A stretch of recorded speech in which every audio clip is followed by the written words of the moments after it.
Hey, so we're back for part 2 of our video coaching player review. So we are reviewing Poker VIP member today, and this is part 2. So part 1 consisted of 2 tables of zone, and this is part 2 where it looks like we are playing 2 regular tables. Both videos have been at 5NL. So we're going to look and see if we can pick up on some similar spots that we picked up on, or other new spots as well, as we picked up on part 1. So the main key differences here are that obviously we're in just keeping the same players throughout. Now the only thing that's worth mentioning is that obviously for anyone who's watching the video that isn't familiar, we're playing I think on this site called Ignition. So it's actually anonymous, all the tables. So we just have these numbers. So players can come and go as they please, and they'll still just have the same numbers. So player 1 might not necessarily be the same player 1 at the end of the video. So it's just worth noting, but we can pick up on some notes. Now I know I play on a site that has anonymous tables, and you are able to take notes on players, and those notes will remain until they leave the table, which is a really useful feature. I'm guessing that's what this little box here is, that maybe you have a note on them. Is that possible? Maybe not. But yeah, if that's a feature that's allowed, that's definitely worth doing. Okay, so this video is going to be a little bit slower paced since we have just the 2 tables. 7-2 suited, when we have suited cards, especially multi-way, we can't ever really consider folding there. Like, we're getting almost 5-1 on our money. And I mean, I know it's 7-2, so it sucks, but it is suited. And as I said, it's just purely a pot odds question. So will we win the pot 1 in 5 times? And not even just that, but like, can we, even if we don't win it 1 in 5 times, obviously, will our implied odds make up for that? So if we do flop a strong hand, even if we only win it like 1 in 10 times, let's say, but we can get more money in post flop, it's worth doing. Okay, so this guy's post, so we know player 6 is weak. That's something I always do at regular tables. Just if someone's just posting in, just mark them immediately as a recreational, because they will be guaranteed. We just have a really easy re-raise, and we can get it in versus the euro or dollar side, dollar stack really easily. So we'll be looking to make this about 45 to go. The call is way too weak here.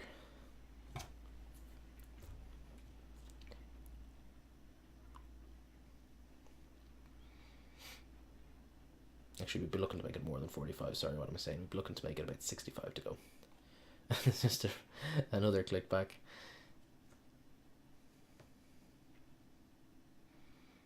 I mean, as I said, this is just a trivial raise, get it in spot here versus this short stack. If this guy opens, this guy clicks it back. If we re-raise and this guy, yeah, I mean, this was a far too weak. Like, just because it's a min raise, I mean, he only if it was a min raise off a full stack, I'd be a little bit more concerned. But like, there's a guy in for $1. He's in it to have a fun time. He's not here playing in any way reasonably, and this guy's obviously a bit more wild on the wild side as well. But if we, like, let's say if we had raised, made like 60, and this guy re-raises, then we're in a bit of a dicey spot, and you can consider letting it go. But as I said, overall, definitely way too weak there, that hand.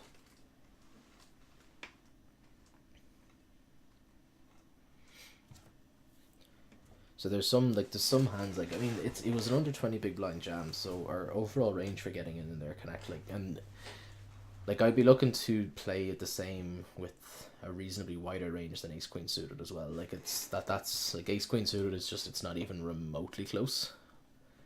Like, I think I'd probably be willing to raise, get in versus the short stack, like ace 10 plus, and most pocket pairs and stuff like that, and even some kind of king queens and stuff like that, purely because we'll just take it down with the raise originally anyway a lot, and we'll always have okay equity, and it's $1, so he'll be getting it in reasonably wide. Okay, so this guy just donks out for pot, which is kind of interesting. I think raising is overplaying here a little bit, given that this guy can potentially have sets. But I mean, I don't hate it, but he can also have draws, I guess, actually. So it seems pretty reasonable. When he calls and then he just bets this amount, I think we pretty much always have the best hand. So I just be, yeah, I think when we have raised the flop, we have to raise. We have to just jam this turn, I'm pretty sure.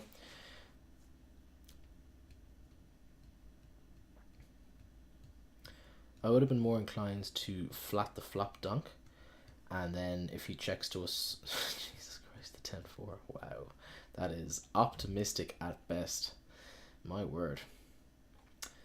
So yeah, I mean, that kind of, well, sorry, this thing, I kind of say, like, if he's taking the 10-4 and he's donking pot like that, he should absolutely be folding that raise. So that's kind of why I like just flatting and keeping those kinds of hands in, and allowing him to make bigger mistakes on later streets. I mean, obviously, if he's just going to be getting it in anyway, then whatever, but that's fine. But I would expect most people to not look to stack off 10-4 offsuit there in that spot, you know. Okay, we flop an open downer, and we have the backdoor nut flush draw as well. Obviously, a 6 isn't really that valuable to us, but a deuce would be very nice, or a heart. I think I'd be inclined just to check this back. Given, like, we're 4 ways, so I mean, it's not like we're in a particularly fantastic scenario. So I'd be looking to check. Pretty. I mean, out of the sixes, the 6 of hearts is a pretty good one for us. So we have the nut, or the weekend of the flush draw, or the straight of the straight, and we do have the nut flush draw to go along with it. So we can't really raise here. We can absolutely call though.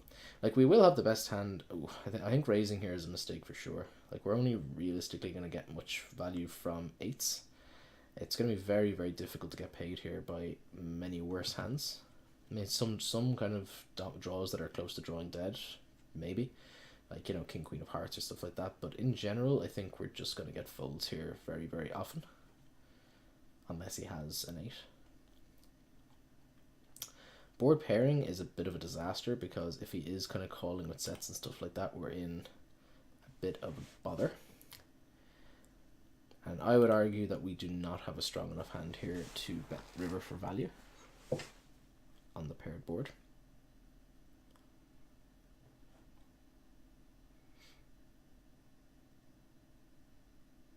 We do go for it. And oh wow, okay, he has the queen 10 of hearts, nice. The heart would have been delightful. Yeah, I think betting the river there is too thin. And as I said, I'd be inclined not to raise the flop there, just because there's just so few hands that can continue when we have the flush draw blocked so heavily as well. Fortunately, he had the queen high flush draw though. Okay, queen 4. I didn't see how that hand started, but yeah, it seems like a reasonable post flop line. Just taking it down in the small plot. It's a hand where there is just almost all the runouts are bad for us. There's very few good runouts for us, so taking it down early is far from a disaster.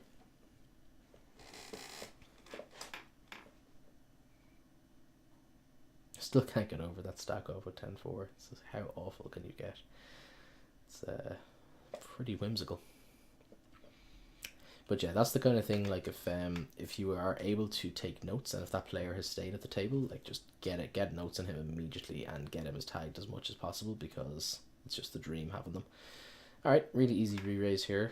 Be looking to make it about 66 cent or 70 cent to go, in that kind of ballpark. I think we can definitely go a bit bigger here.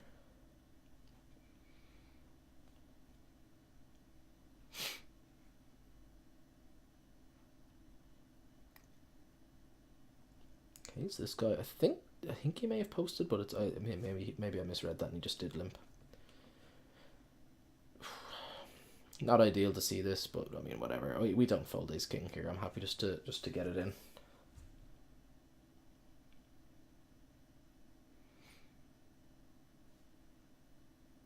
This guy just called again. Wow. Just drawing, like, this guy is obviously absolutely woeful as well.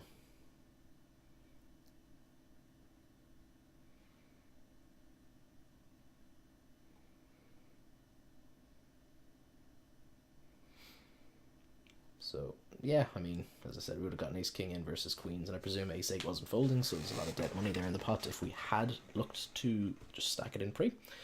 So would have been a lot of dead money, and be getting it in as a marginal dog versus this dude. So yeah, I think our fold pre is again too tight for sure. Like, all we need, if he's ever doing that with like ace queen suited or anything like that, it's just such a profitable spot for us.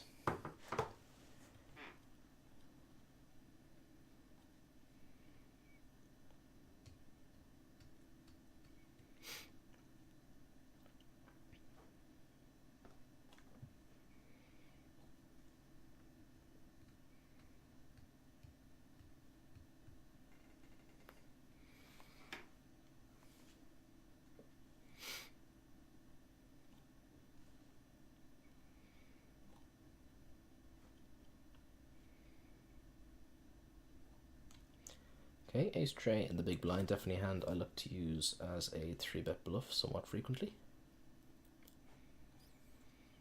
Gonna be happy to ISO here versus these dudes. And this guy, I absolutely wouldn't be folding here. I mean, we're really nice and deep with all of these guys, and we have a potential nut flush. So I would be never looking to fold here, and I'd be happy to call and see a flop in position, or not in position against the aggressor, and out of position versus the passive limpers, which is a fine scenario. If we had elected to call and we went multi-way here, I would obviously be calling this and then folding to this re-raise. And the queen nine suited, again, same spot. I'd be looking to ISO here really wide, so I'd be bumping this up to about 30 cent to go. And I'd be betting this board with 100% frequency if I got a caller or two.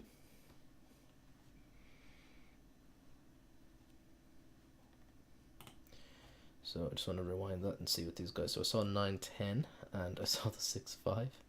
So this guy led and this guy raised the 6-5 and this guy called the 9-10. Wow. Although I guess 9-10 was top pair, so it's not completely ridiculous, but this kind of illustrates why we should be defending with the ace tray suited. Like these limpers, they've got such a weak range all around, so we're only really concerned with this guy. And as I said, he has to play out of position against us, so that's worthwhile. And I see we did take a note on this guy, so it's useful to know that we can do that.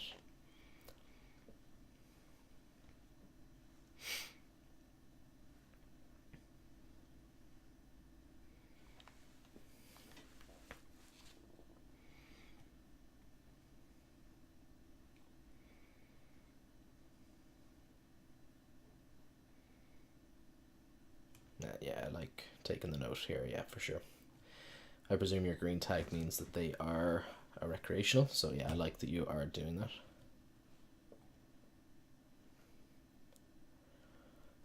Yeah, I think leading here is our best option. We don't want to allow hands like queen 10, queen king, anything like that, just to check back. And you know, if someone has an ace, then we want to make sure that we are doing the stacking. And yeah, we just have a pretty easy triple barrel here. I'd be betting an amount where we can easily get it in versus this guy. If this guy calls, I would be inclined to overbet this river, and pretty much any river really, except for a jack. Actually, maybe a jack as well.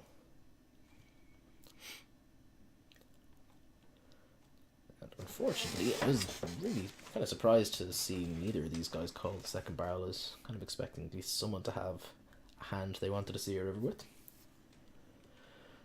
Let me just see how this hand went down on the right table.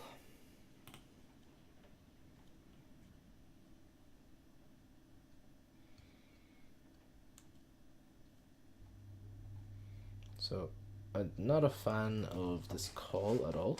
We've got such poor backdoor equity that even though we are getting 6-1 on our money, we're out of position versus at least 2 other people and potentially 3.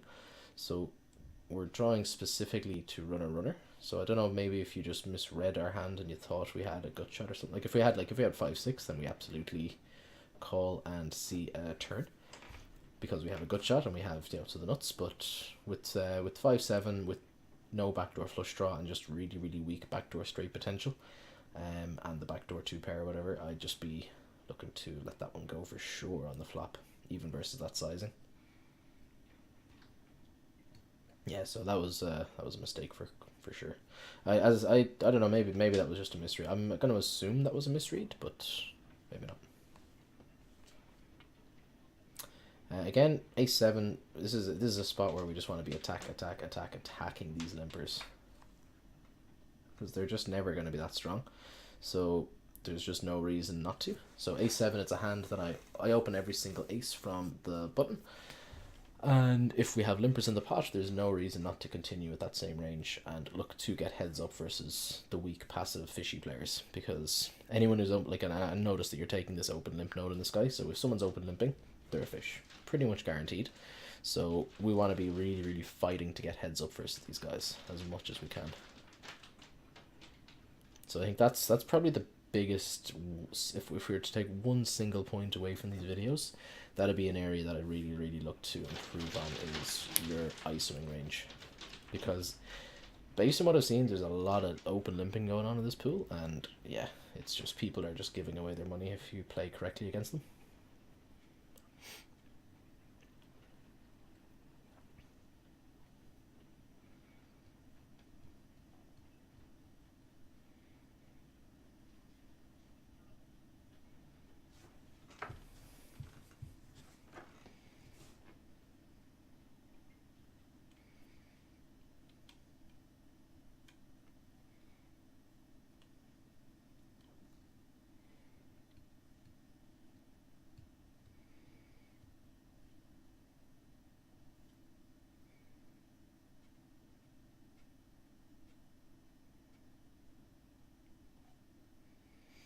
Somehow, so I thought he just had 9-3 high there. He had the pair. It's not so bad. Okay, king 9. Yeah, happy to let that one go.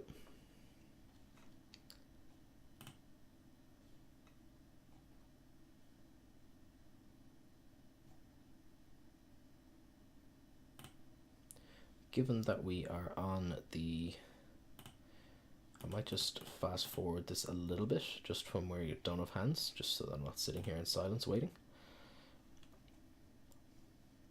Okay, pocket jacks, easy to open.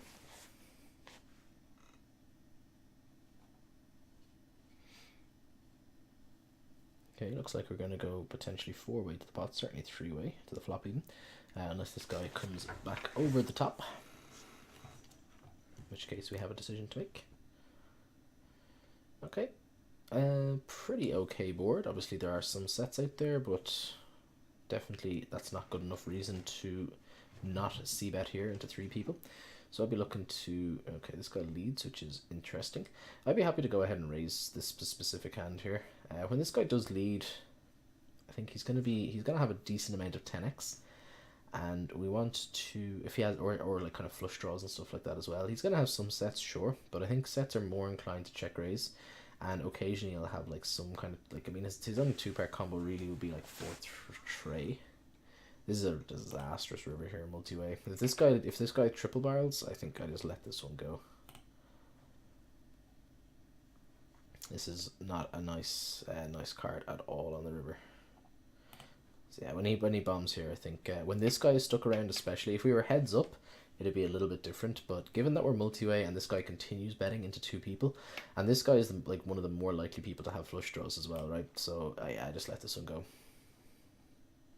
Yeah, I like your fold. I think your line there. I think your turn call is fine as played on the flop. The flop I would be looking to just raise and get it in. Yeah, so this guy, he just has a flush, like, guaranteed, right? There's just no way he doesn't.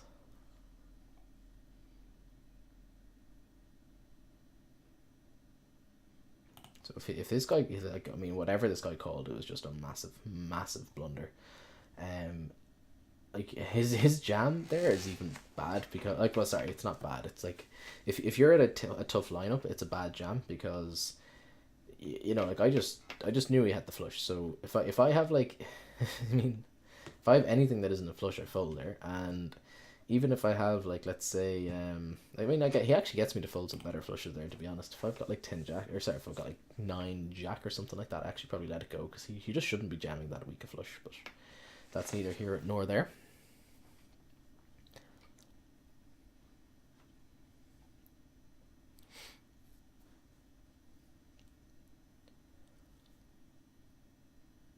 Be interested to see what that guy did call with.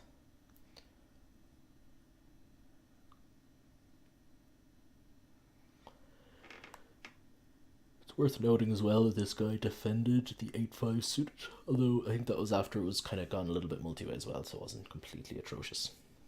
The Queen 5, yeah, is a pretty fine fold. And we'll just speed up the play just a little bit again until we get dealt a new hand.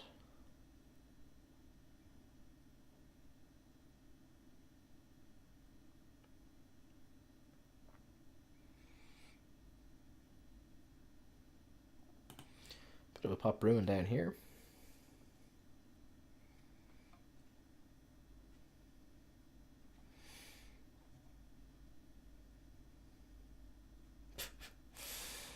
Queen 10.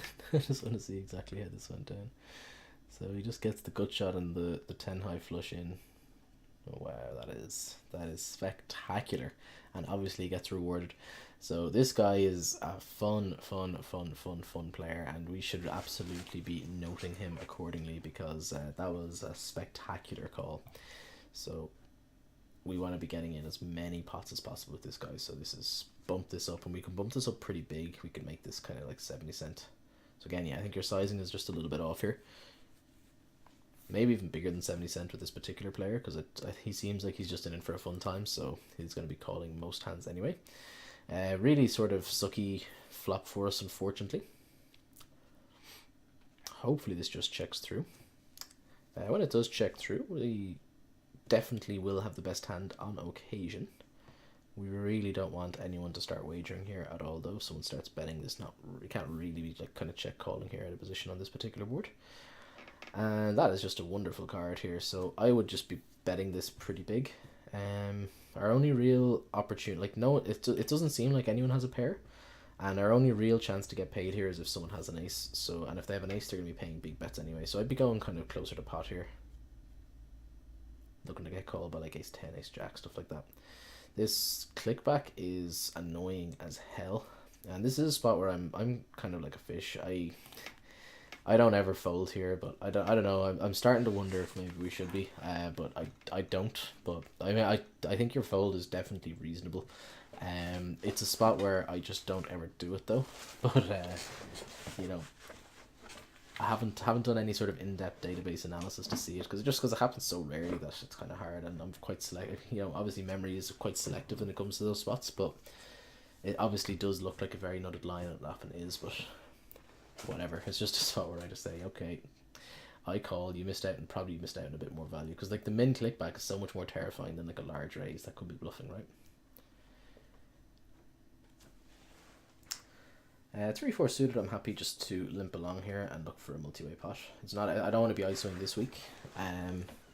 I'd actually be calling this min raise as well, just purely because it's kind of the same, right?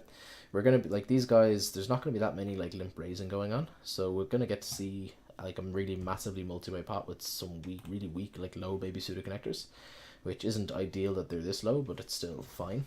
And based on some of the stack offs that we've seen in this pool so far, it's, you know, getting to play these kinds of hands in position is probably going to be very, very profitable.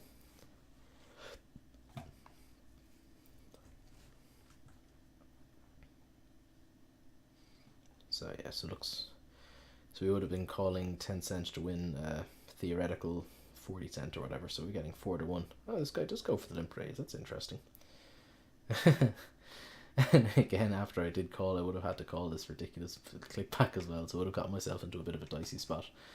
But we would have flopped something a little bit fun with a weak gut shot and a flush draw. So let's talk about this hand as if we had called, because given that, I mean, 4 to 5 handed doesn't really change much. If we can assume that it would play fairly similarly anyway. So this would obviously be a trivial call for us.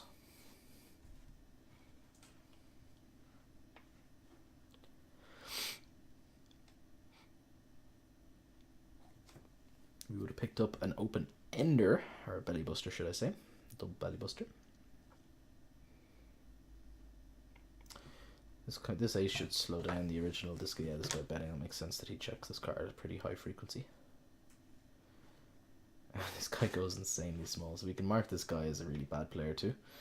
This would have been an interesting one. We would have had to call 103 to win 320. This would have been, actually, this would have gotten us into a really, really dicey scenario.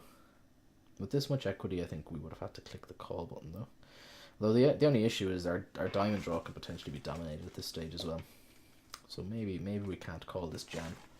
But either way, it would have been an interesting hand to say the least. Not sure what this okay.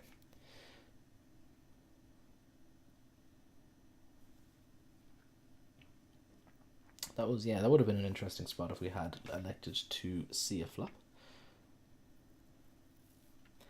Okay, King Jack offsuit, pretty easy open. Okay, we have a new table coming in, cool. That has changed things for me though, in terms of what we can or can't see. Let me just bear with me a second here. I'm just going to pause the video while I try to shimmy this around a little bit. There we go.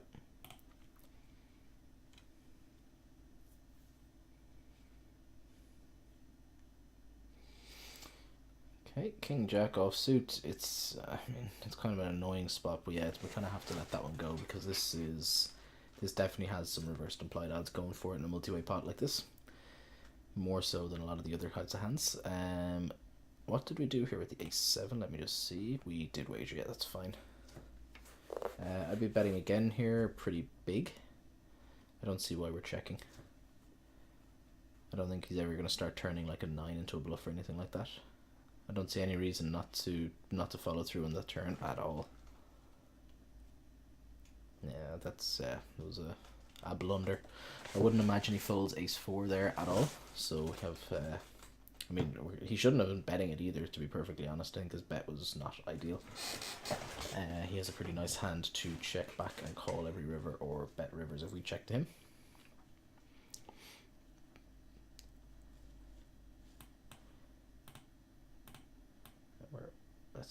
Let's move my webcam over a little bit here because it looks like you're about to fire up another table. Or maybe you're just tiling it because you're a bit OCD like I am. Okay, so we 3x the 9s, pretty standard.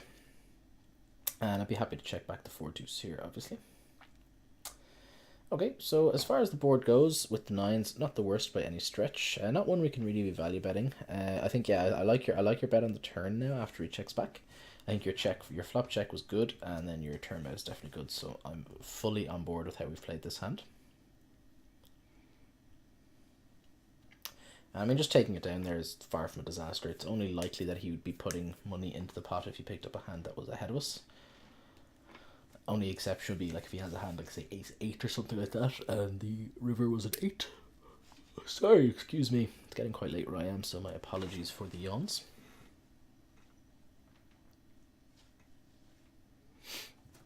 Coming up to the end of this video. Obviously this one has been a lot lower volume all round, so I don't think we've picked up on as many things as we did on the first one.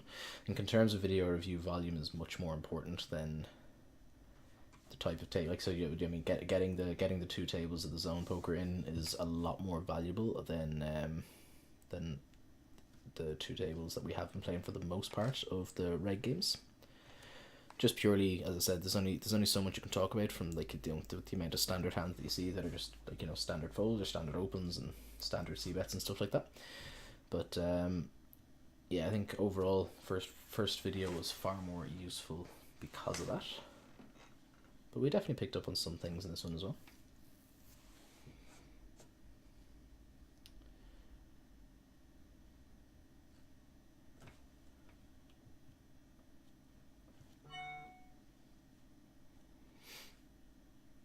Okay, we've only got 5 more minutes. I'm not gonna bother rearranging. Actually, not sure I will. It wasn't that hard to do, right?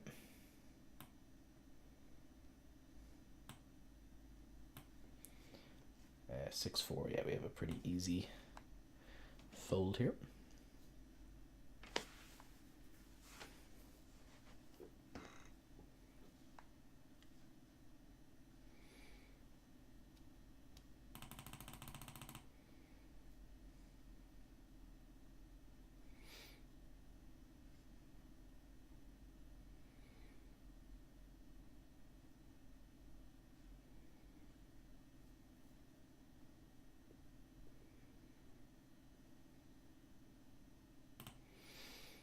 King 5, again, nothing really we can do there.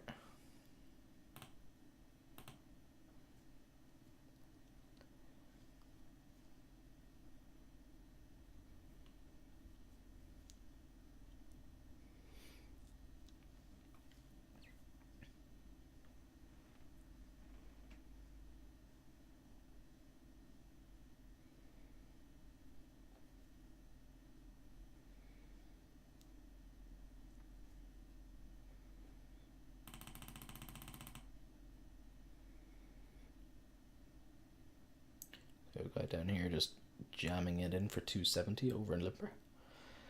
So pretty confident he would not be a particularly good player, which is always worth noting as well. Jack deuce in the big, nothing really we can do here. If it limps through and we get to see a free flop, that's fantastic.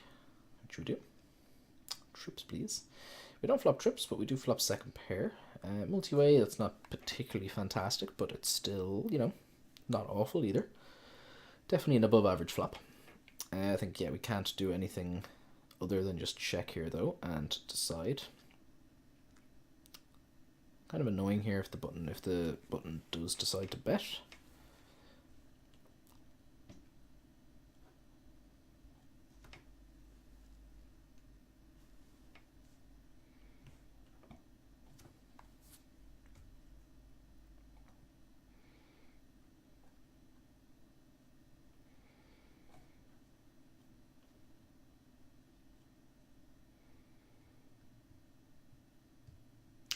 Okay, so it has checked the whole way through, so I think there's a pretty decent chance that we have the best hand right now.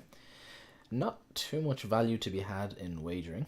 I would go for a small bet now at this point, as long as this guy checks. So I'd be going, like, if we just bet like 10 cent, we value own ourselves against better Jack X occasionally, but we'll also get called by a lot of kind of 7x and stuff like that as well, pocket 8s, those kinds of hands.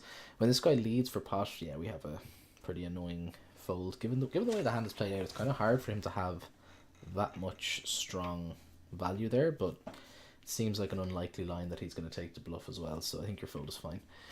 Ace 9, obviously very easy open.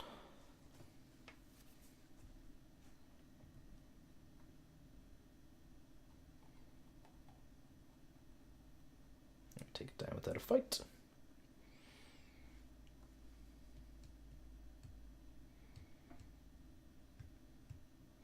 Nine four, we just let this one go. And we're coming up to the end of the video now pretty shortly. So in terms of the overall take-home points from this, there haven't really been that many, I'll be perfectly honest. As I said, purely just down to the volume that we've put in. We haven't had as many interesting spots as in the first one. A couple of spots where I felt we were too tight pre-flop. I think this was the video where we folded the ace-king. I mean, obviously, when we faced the kind of the large 4-bet, we weren't loving life or anything like that, but I still think it's a pretty standard, just get it in. Especially with some dead money in the pot from a fishy player, which I think he woke up with like the ace 9 and we were up against the queens or whatever. I mean, we would have lost, but we don't concern ourselves with that too much. It's just, as I said, ace king is just too strong to be folding in that sort of scenario for 100 bigs. But overall, I think very, very well played. I don't think you made massive blunders or anything like that at any point. You play a fundamentally sound, solid game all round. Definitely some tweaks though. As I said, I think part 1 is going to be far more valuable to you in terms of boosting that win rate in terms of a lot of the points that we discussed rather than part 2. But hopefully that you have enjoyed both. And if you have any questions on either or, make sure to fire them onto me. Thank you very much. Take it easy.